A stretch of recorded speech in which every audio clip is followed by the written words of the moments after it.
Assalamualaikum warahmatullahi wabarakatuh. Perkenalkan, nama saya Ilmalana Iliin dari kelas 11 MIPA 2. Di sini saya akan menjelaskan tentang mekanisme kerja insulin dan mekanisme kerja glukagon. Insulin berkaitan dengan reseptornya atau reseptor insulin pada membran sel target menghasilkan serangkaian peristiwa di dalam sel. Hasil pentingnya adalah menstimulasi glukosa transporter yang semula ada di sistol menjadi pindah ke membran sel. Ketika glukosa transporter atau pintu masuk glukosa ke sel sudah ready, maka glukosa bisa masuk ke dalam target tersebut dan kadarnya berkurang di dalam darah.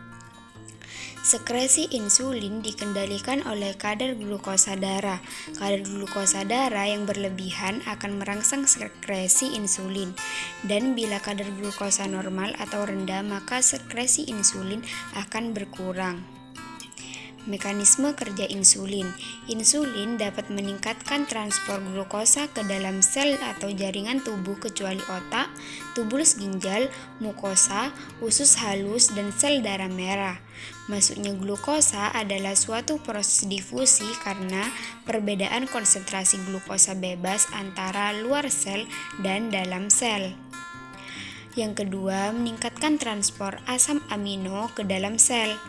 Yang ketiga, menghambat kerja hormon yang sensitif terhadap lipase, meningkatkan sintesis lipida. Yang keempat, meningkatkan pengembalian kalsium dan cairan sekresi. Yang kelima, meningkatkan sintesis protein di otak dan hati.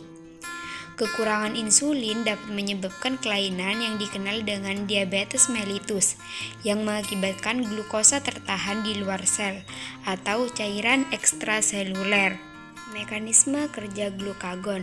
Glukagon merangsang glikolisis dan lipolisis. Kemudian kenaikan kadar KEM atau ceklik endenosin monofosfat merangsang konversi asam amino menjadi glukosa dengan menginduksi sejumlah enzim yang terlibat dalam lintasan gluconeogenik.